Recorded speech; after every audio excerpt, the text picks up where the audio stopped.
Reggie and Jamie, thank you so much for joining me. How you guys doing? We're doing great. I'm doing wonderful. I live in Manitoulin Island, Ontario. Uh, doing, Yeah, doing good here in Manitoba. Winnipeg. We had beautiful weather for the last 2 or 3 weeks, and we just got a big dump this morning for about 3 or 4 inches of snow. Oh, I love that you're in Winnipeg. I love Winnipeg. Yeah. Awesome. Not Do right you now. love Winnipeg? Yeah. Oh, absolutely. Good. I love Winnipeg. I love Manitoba.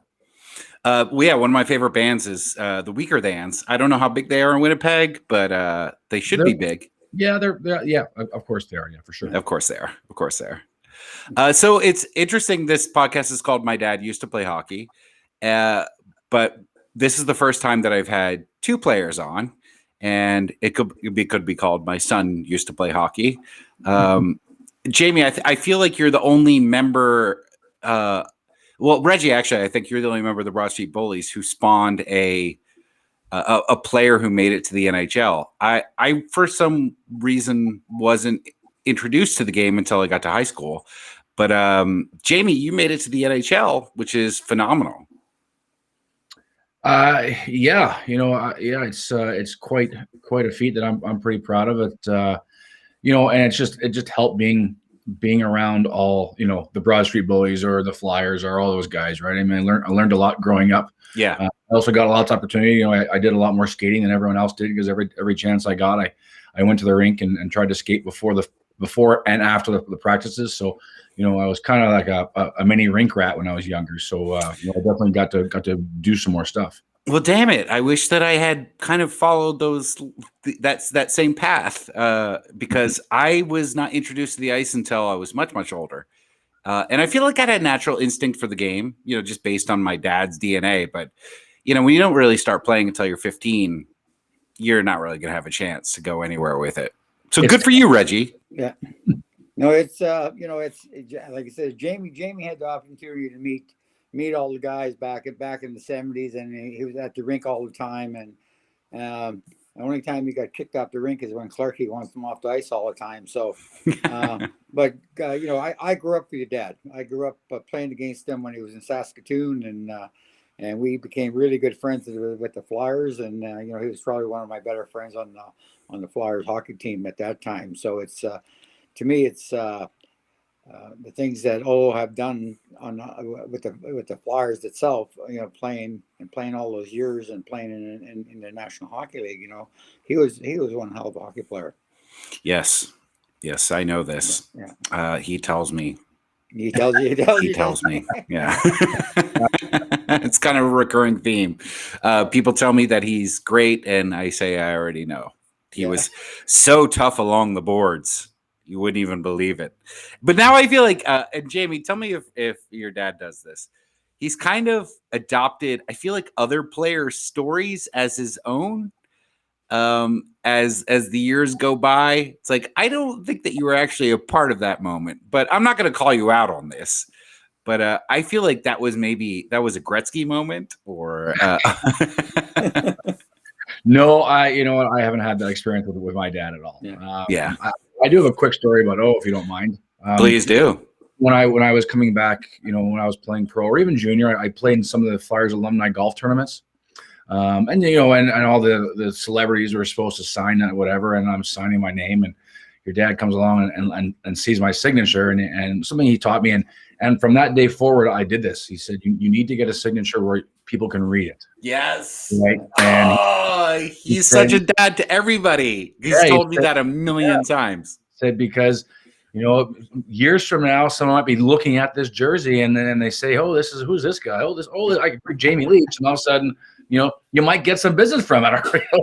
And it's funny because since then, I've always learned to kind of sign my name where it's more legible. I love that he told you that too, because my signature, the signatures don't really exist anymore.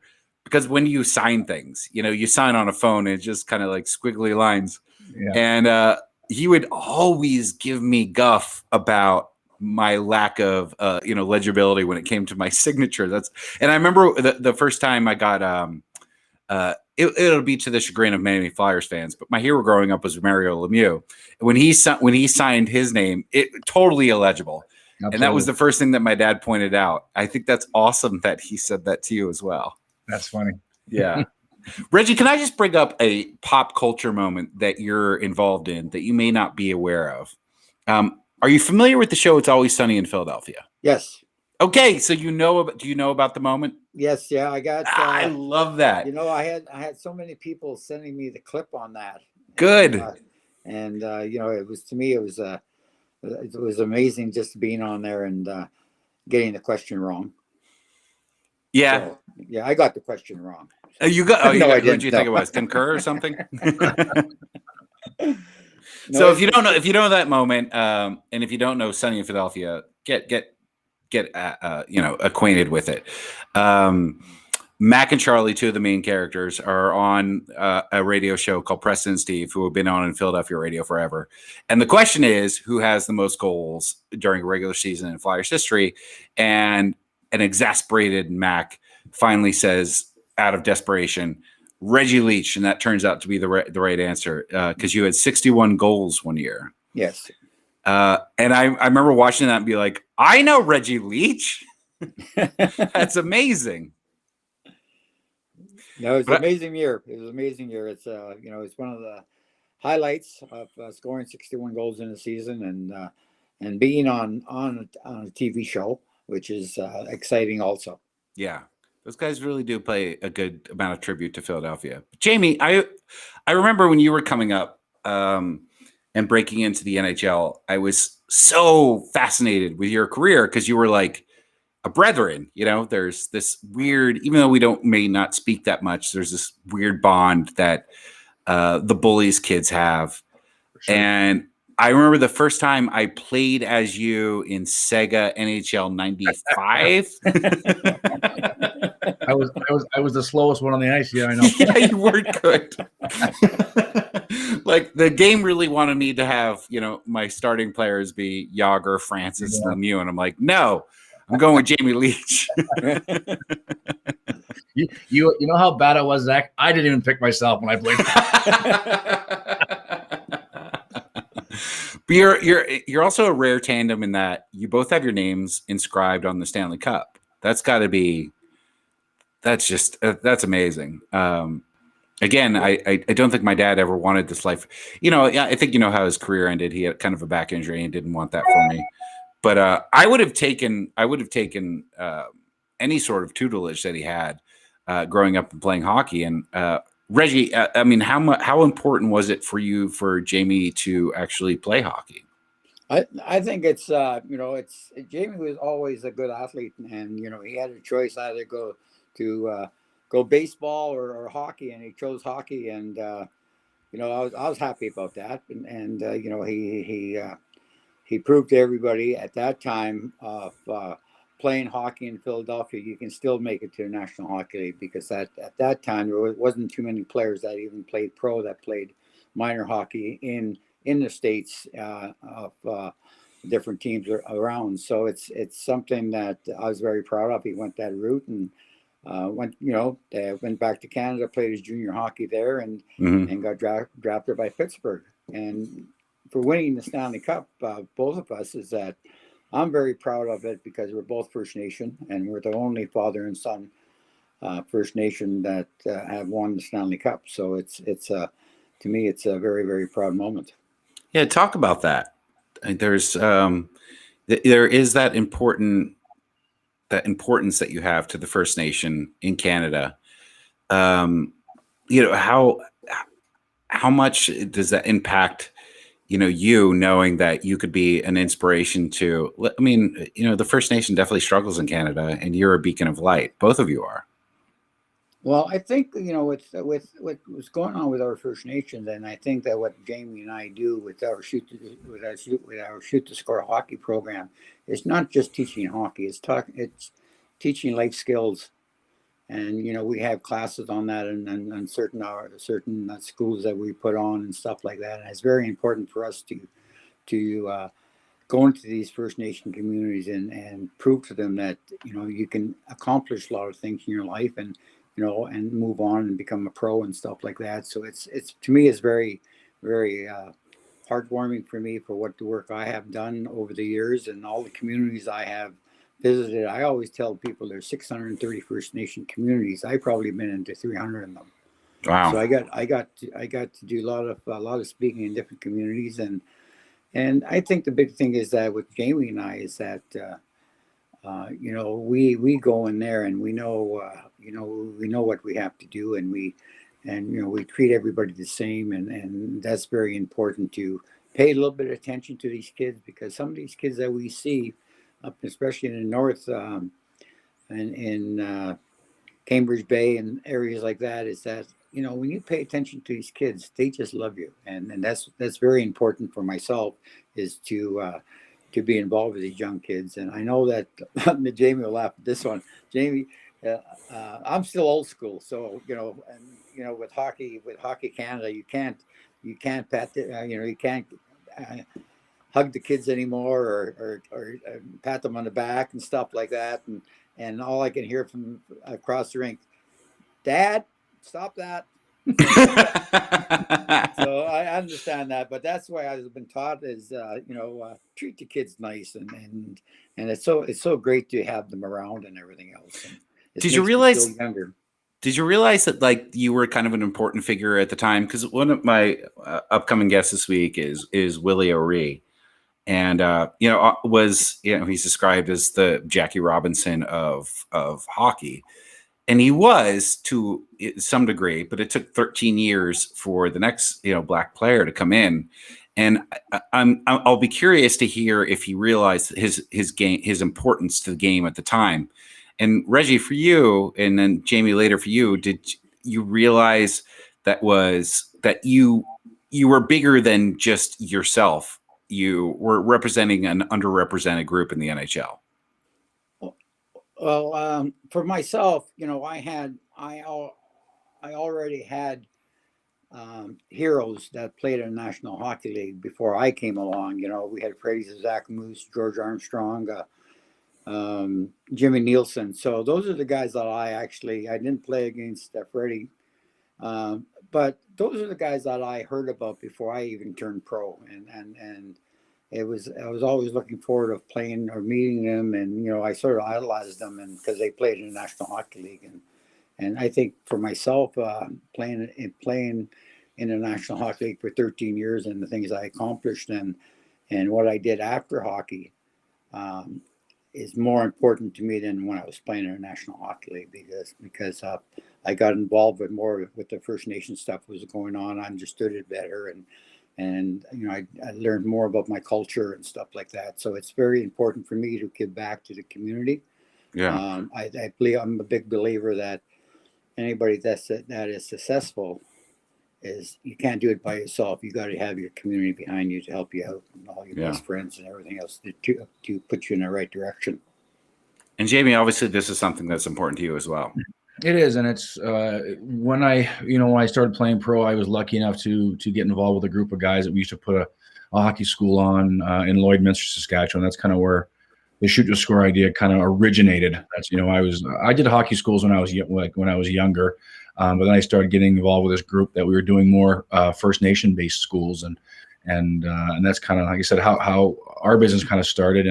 And even now, I'm still trying to do as much as I possibly can. And it's tough now, obviously, with the COVID. And but I've done some Zoom calls, for some groups, or even some local players. There's a couple of First Nation players in Winnipeg that I've kept in contact with, and trying to help them out. And and saying to that, because a lot of the First Nation youth, maybe aren't comfortable talking to someone who's non-First Nation, right? They want to talk to somebody and that maybe has been through it. So I think guys like myself and obviously Reggie and all the guys that we're involved with our alumni, our Indigenous alumni, they all want to talk to these kids and help them out.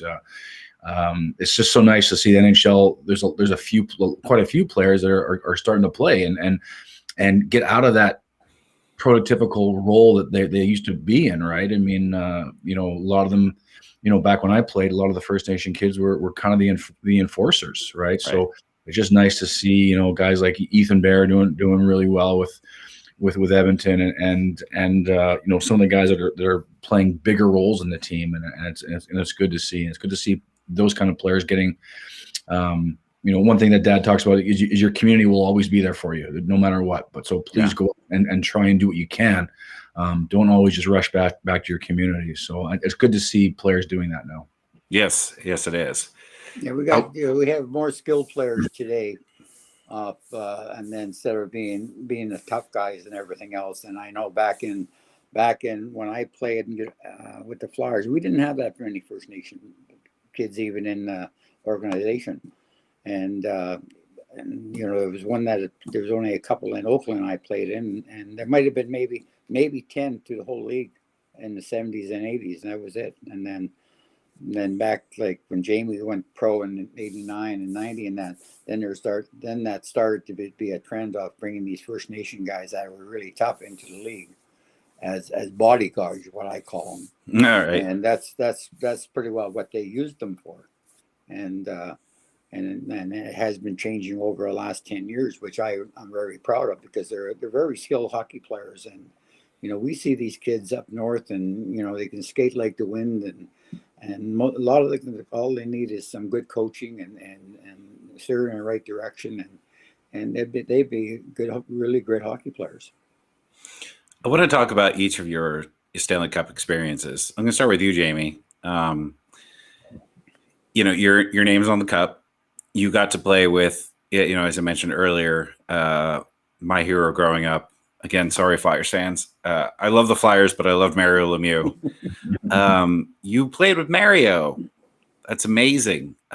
He's hopefully a future guest. We'll see what happens on the show. I see that you have his jersey hanging up behind you. So obviously was a big influence in your career. Talk about your experience with him. Well, I mean, he's one thing with Mario. He's an unreal hockey player. Like, I mean, and whoever watched the game back then, or even now, you see some of the stuff. I think his anniversary was what, 2 or 3 weeks ago, when he scored 5 goals every which way you could. Yes, I just watched that like 20 minutes ago. Which will never happen again. Never. And he was just such a talented player. So when I was playing with Pittsburgh, he hardly even practiced. Like, his back was so bad. He would literally go on for pregame skate with his tracksuit on, and he'd shoot a few pucks. He'd be on the ice for 5-10 minutes, and off he went. And then all of a sudden he'd play that night, and then you'd hardly see him again until the next game, right? Like, he'd be around the rink, but he'd never be practicing. He was just, his back was that bad, he was just that talented. And Mario was one of those quiet leaders, right? He wasn't a hooray guy, or in the locker room, but when he stood up and said something, guys listened, right? And this is what's happening. And then he just did his thing on the ice. Like, he was just such a good leader on the ice. I mean, he was big. He was a pretty tough guy. Like, lots of guys tried taking runs at him. He was big and strong, and just also he's a really good person too. Like, I mean, when you got guys like a Mario Lemieux, or a Sidney Crosby, and Gretzky, and those kind of guys, McDavid,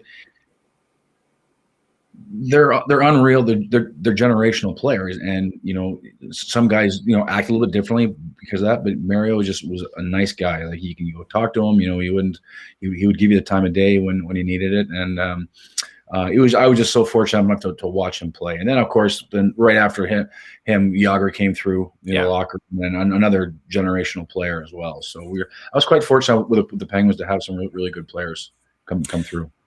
Can I just share a real quick story about the first time I met Mario Lemieux?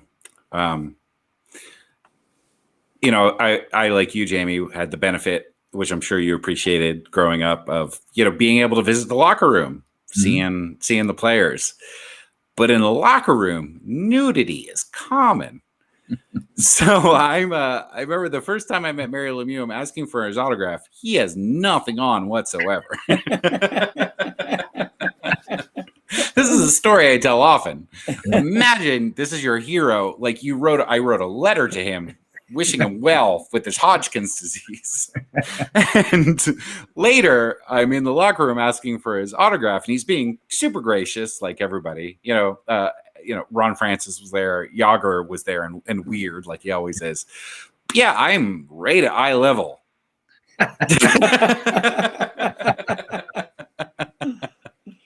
Did you have experiences like that, Jamie? Did because Well, growing up, you obviously idolized some players. well, so I mean, it's funny because I got to say, growing up, I didn't idolize these guys because they're just my dad's friends, Yeah, right? I idolize them more now, realizing what a great opportunity I had growing up, right? I mean, I was never starstruck. Even when I played, I was never starstruck. I mean, Paul Coffey and I used to sit together on a plane and play play card games. He still owes me $450 for so, and again, because they were just guys that played hockey, and I knew these guys my entire life. So I was, like I said, I and you're probably the same way, Zach. I'm more grateful now what I went through when I was younger, as opposed to when I was younger, because for us it was an everyday life. It was normal. I have all these memories that I can't even explain. Ron Sutter once slapped me in the face because I was being irascible. That's a weird experience that not many kids have.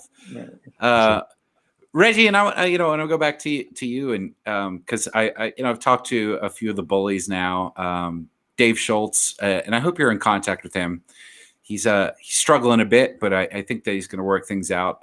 Bernie Perrant, and their memories of that time they're not just hockey history. They're part of a city's history. Philly was great twice.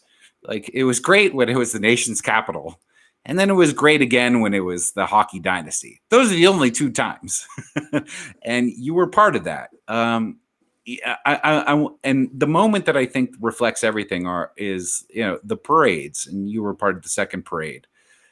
Tell me about that day. Where it's just millions of people want to get as close to you as possible. I can't imagine that. Well, the second parade was, I guess it was a lot milder than the first one. I guess the first one they were just in regular old cars or whatever it was, and people were grabbing them and everything else. On the second one, we were on big trailers. We were above everybody else and traveling. But getting traded to the Flyers and from Oakland Seals after I got traded there. They won the cup in May, first week in May. I got traded to Philadelphia. I think the third week in May. So and going there the following year and like Clarkey said to me or to the press, he said, I'll have 45 goals in a bad year in Philadelphia. And I think at Christmas time only had about 4 or 5 goals, but I ended up with 45 by the end of the year. But playing with the Flyers and stuff, the biggest problem I had is that I wasn't used to having a system, having a full practice where you had to practice. And because I spent a year and a half in Oakland where we could do what we wanted to do. And if you didn't want to practice, you didn't practice, you're on ice. But there they had more rules and regulations, and you had to do certain things. It was more of a team play thing. And think about myself going there is I knew most of the players already. I played against most of them in Western Canada. I think the majority of the players of that team that I played in 1975 were all Westerners. All Canadians. Actually, we were the last Canadian team to ever win the Stanley Cup. Did you realize that, Zach? I did not. Yes. Yeah, they were all Canadian players at 1975 when we won the cup. Yeah, that makes sense. And but going there and and such a high, and you played every team, and every team wanted to beat you and stuff like that. And I wasn't used to all the fighting and everything else, and it was good for me because I got lots of ice time because most of the guys were in penalty box.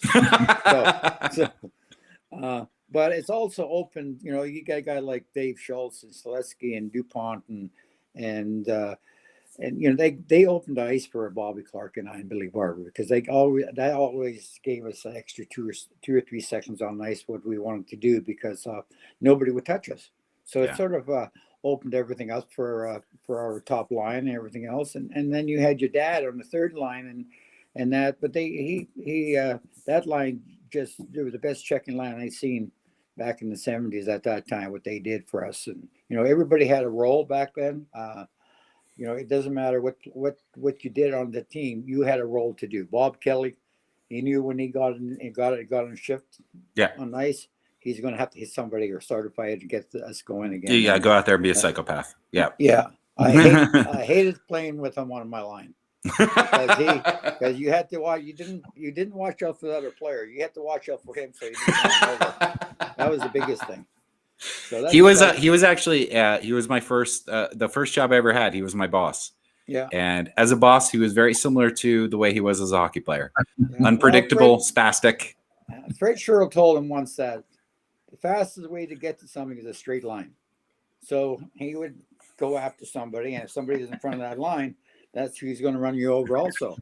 So that's the way he was taught. So, but yeah. You know, going back again to the parade was unbelievable. It was you know, something you'll always remember, and you know, the millions of people there and everything else. And I remember on the parade is that I don't know if Bernie talked to you, but they stopped the whole parade because Bernie had to go to the bathroom.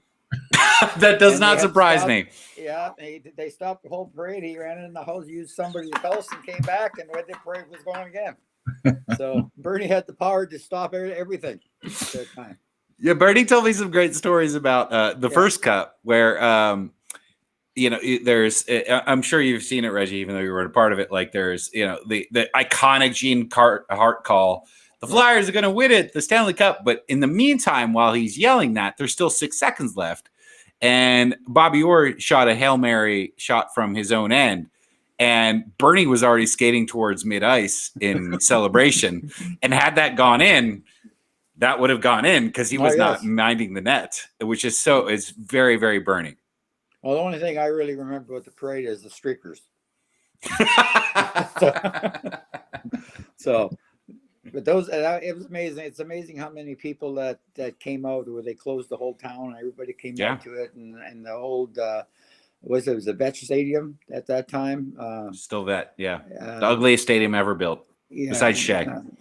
Yeah, it was like they held about 110,000 people, and that place was just packed when he went in there. So those are things that, you know, you'll always remember. And what a great honor that was. And Jamie, you know, when did you become aware that your dad was different than other dads? Because it took me a while. The first time I really realized it was the only reason someone was friends with me when I was in like 3rd grade is because I could get them autographs. And I didn't realize at the time that was like a big deal. But there is this weird like alumni privilege that I never really appreciated again until I've grown a bit. How long did it take you before you understood like your father's importance to the city, and what he meant as in terms of the Flyers organization? Well, it was pretty. I was pretty young, obviously, because you know we used to go out to eat, and people used to come up to the table all the time, and you know, ask for his autograph, and you know, so I kind of realized what was going on there, and a lot of times they'd say, "Hey, you're Reggie Leach." You go, "No, no, I'm not." Yes, you are. He goes, "No, I'm not." Right? They would keep going. Yes, you are. He goes, "Not right now. I'm not. After I'm done eating, I'll be Reggie Leach." And they kind of got the hint where, okay, don't bother us while we're having dinner, kind of thing. And right. And then you're funny. You talked about you know, getting autographs for your friends when we went to Detroit. I had to change schools from Jersey to Detroit. I never told anybody what my dad did for months. Yeah. Right. I didn't want to be. I'm not saying I didn't want kids to be my friend just because of who my dad was, because it was the Red Wings. The Red Wings are still a huge thing in Detroit. So I remember we had to do something in class, and I guess the teacher, I had to stand up and do some kind of presentation there, and the teacher asked me what my dad did. And I'm not a liar. I couldn't lie. And I went, well, he plays for the Red Wings. And they're like, no, he's not. He does. And then it's funny that all of a sudden I had 10 best friends. Tons of friends. Yeah. Well, I used a fake radio name forever. I went as Zach Burns until recently, until I just, you know what, I'm just going to fully embrace my ugly Ukrainian last name. But it was for the same reason. Like I never wanted to be associated with his, albeit regional, still quite potent fame. So I totally get that, because growing up it was weird. I had this one friend, Pete, and it seemed like, Pete really likes me, and I had a horrendous wardrobe in like 4th grade. And then I had bifocals and then headgear. Like nobody wanted to be friends with me. And then people started discovering that, oh, my dad, was a hockey player. And it's like, all of a sudden I have these friends. And it took me about a year to sort of realize they just want tickets or Bobby Clark to sign something for them. Right.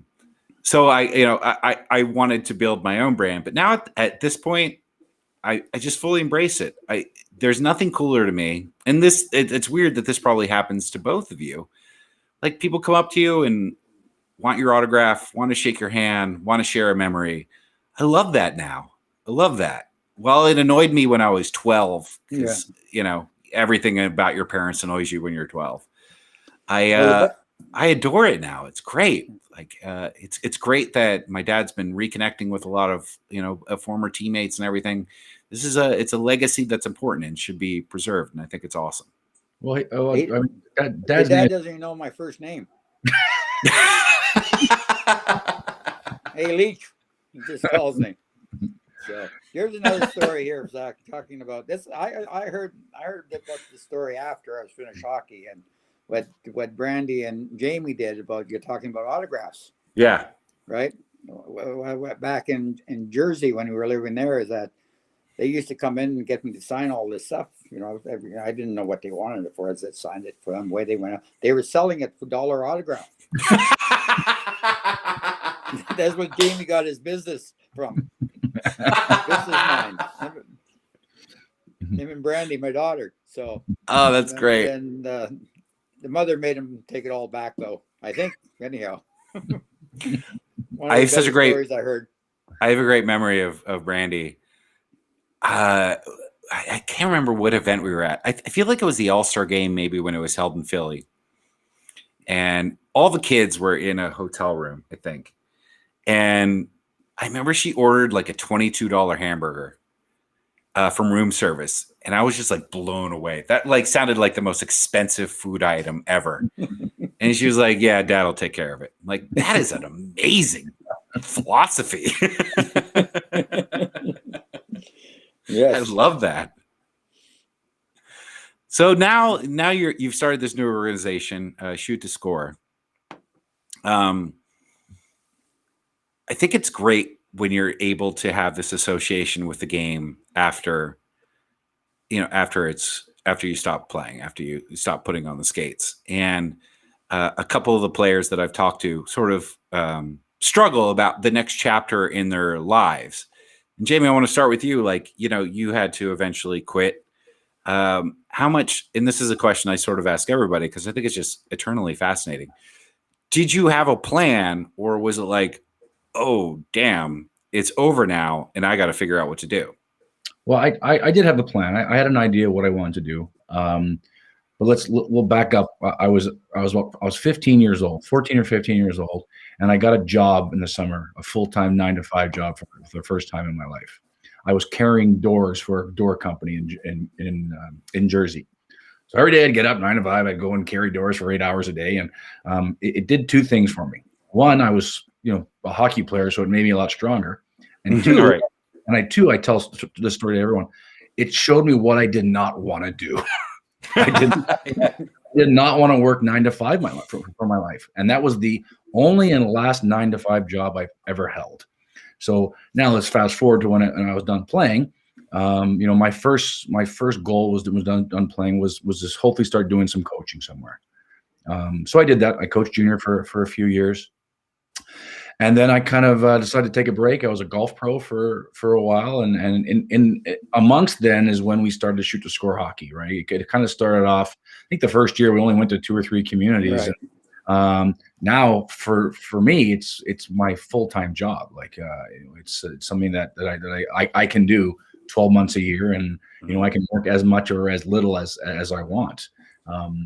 I just like giving back. I like working with the players. I like working with all different level of players. I think I kind of I can relate to, do I teach a 10-year-old to trap? No, right? But I can teach a AAA midget player. We can talk about that. So I think that's something that I think we're both good at. We know who we're dealing with when I'm coaching or mentoring or skill development. So I'm the luckiest guy in the world. I get to go to the rink and work with young players, and I'm starting to do more coach mentoring and getting into that side, helping out young coaches, and help them out. So Yeah, it's phenomenal.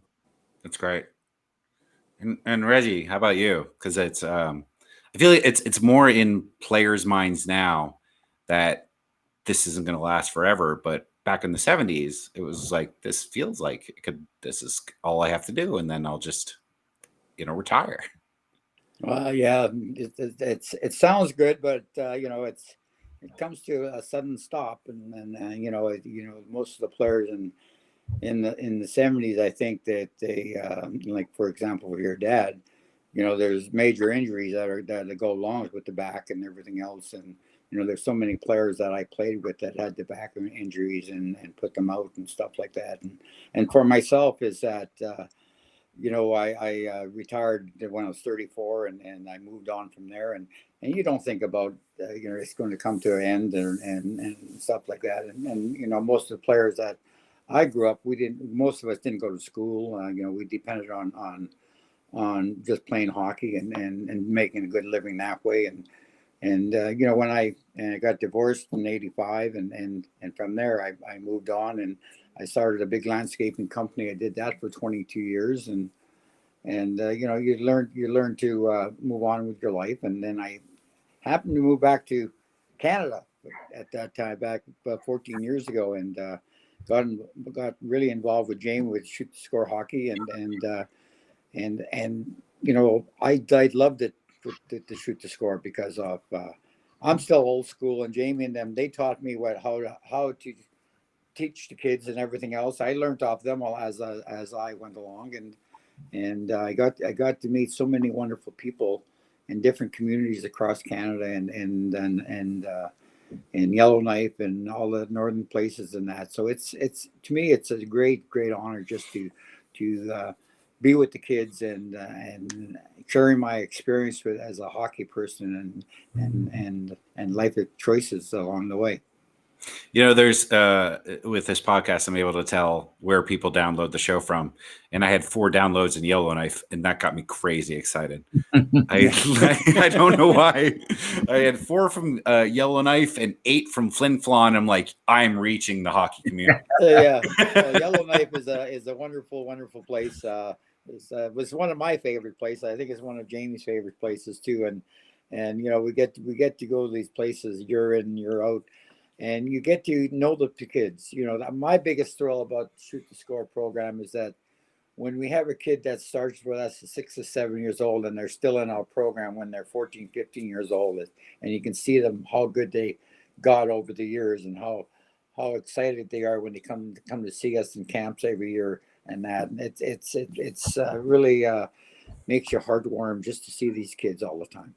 Yeah, and that's the great thing about hockey is I feel like that they're more than any other sport, and I've covered all the sports. There is this almost incessant need for players, at least from a certain era, to give back and make sure that there's new players coming up. And I love that. I think with ourselves and our program and stuff is that's very important for us to be kind and gentle to all these kids, because they all come from poor backgrounds, a lot of them, the ones that they come to see us and stuff like that. So it's you have to me, I have to treat them a little bit special because of they have a tough life where they are, some of the kids that we see, and you just, like I said before, is you got to treat them the same and just keep on going from there and pointing in the right direction and make it fun for them when they're on the ice. So the name of the podcast is My Dad Used to Play Hockey, and it's based on I was in a punk rock band for a while because of course I was a suburban kid. You're just in a punk band for a while. And the last line is today he'd make 1.8 million, that is. Don't you all wish everything had started like 20 years later? Because I know I remember it was Dave Poulin, weirdly enough, that I had a conversation with, who was like, yeah, your dad would probably be making about 3.3 million right now. And I was like, God damn.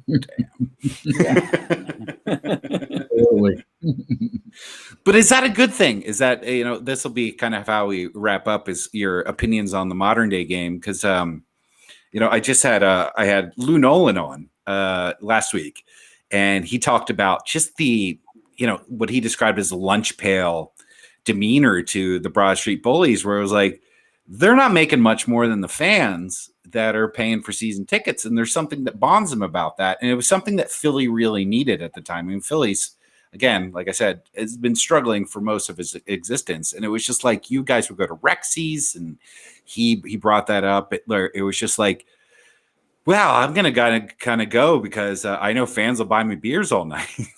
And it's pretty different now. Well, that's where, back then, it's, we didn't, at the time we made good money for that, for in the 70s. But it's like playing with Philadelphia was that nobody could make any more money than Bobby Clark. Sure. So Makes sense. Anything that Bobby made, everybody had to be under it. So it was something that we found out later on after we were finished. But playing in Philadelphia was, it was always a great honor to play with them, because they had good teams at the time, and it was mostly the time the players that you had on the teams that made it. You had Schultz, you had your dad, and Selesky, and all these guys. We all bonded together because I think all the Westerners stayed together pretty much, but it was something to just to be there with these guys and playing in Philadelphia, and like you look back at it now, is that we played for peanuts. Yeah. And it's like I said, it'd be great to be playing in the last 10 years in the National Hockey League, but we missed that era. Yeah. Yeah. Well, I wouldn't be working. I would be a Leach. I mean, in not the same way your last name is spelled. I would just be a Leach. So Jamie, I want to ask you, the season is coming to, pretty close to a close. What's hockey been like what's it like how has it been watching hockey for you during this weird time? And I try to mention COVID as little as possible here, because I think we're all kind of tired of hearing about it, but it has affected the game. It certainly affected the attendance and if they're allowed at all to have fans. How much are you enjoying the game?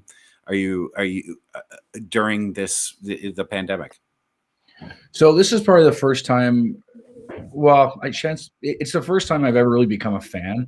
And not just because of the COVID and the pandemic. It was when the Jets came back to Winnipeg. I was here when they kind of came 2.0, and you're in Winnipeg. You don't have a choice. You really have to. You have a choice, obviously, but it's just so much going on with the Jets, and it's nice to actually become a fan. And I'm yelling at the TV now, and before that, I wasn't a fan, right? I was an ex-hockey player. I just want to watch some hockey. So for me, it's. I like I don't like there's no fans. But I do like the level. I really like the game nowadays. I really do. I like how skilled these guys are. Fast. Even some of the kids that I'm working with are more skilled than I was when I was playing in the National Hockey League. It's amazing what these kids can do, and they're so fast and so it's good to become a fan. One thing I really like about this year with the pandemic is I get to see all the Canadian teams every game. Right. Yeah. I really like that. I am not a big Maple Leafs fan, but they are a good team, and it's nice to see the Jets play the Maple Leafs 8 times, right? We get to see McJesus 8 times this year. You know, we get to see all these great hockey players a lot, right? So that's what I'm really enjoying. You know, I kind of mentioned to some people I wish they would stick with that, but they're not going to. But it's neat to have this year where it's always Canadian teams facing each other. I love that too. Yeah, I love that the Flames and the Oilers are like every third night. It's great. And people in Philadelphia maybe wouldn't realize that unless they were playing the Islanders or Washington or Pittsburgh every night, right? Right. Right. It's kind of the same thing here. We get to see everybody every night. So I love that you're become a Jets fan. I love everything Winnipeg. Yeah, no, the whole thing. I think the True North Foundation or the True North has really done a great job from day one when they brought the Jets back. I think they're a top-notch organization, and I think they're doing it right. Let's face it, not a lot of people want to come live in Winnipeg, so it's hard to, they are a lower end team. I want to say in the National Hockey League, but they're doing it right. They're building and developing, how they have to, and we're seeing the rewards right now. This will be the first and only curse ever in. My dad used to play hockey. My family talked crazy shit about Winnipeg, and I'm always defending them. We had a family reunion like 10 years ago, and I wrote the mayor of Winnipeg, like, send me an email why we should have a Winnipeg, because nobody wanted to have it there. And I was like, guess who? Yeah. Howard Chuck, Solani. So I love that you're passionate about your city, because I've actually never been to Winnipeg, but I'm really, really into it. So there in January. Yeah. I would be a summer tourist. Yeah. Without a doubt. Maybe catch a couple Blue Bombers games, and that would be it.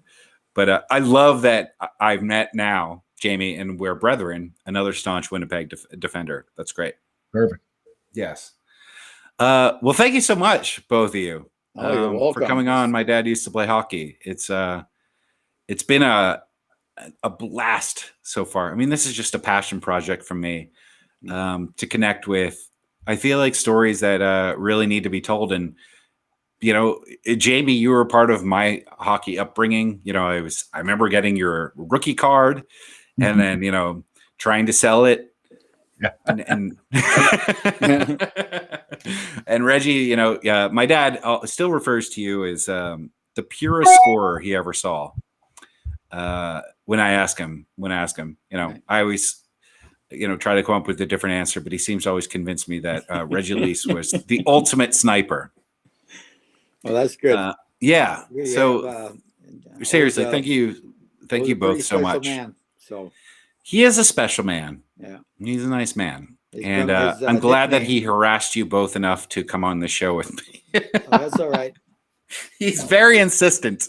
Does he still have his nickname? Little O or Big O? Because I've heard both. Oscar the Grouch. Oh, Oscar! Jesus, yeah. Oh my God. When he decides to be cranky, it's just like, let's just all go to bed. Zachary, thank you very much for having us on your broadcast there. It was a surprise, and for me it was a surprise and stuff like that, but it's a great honor to do your show, and again I want to thank you. Thank you, Reggie, and thank you, Jamie. Really great to talk to you both. And you, Zach. Thank you very much. All right, so we'll see you, buddies. Okay, take care. So long. Okay.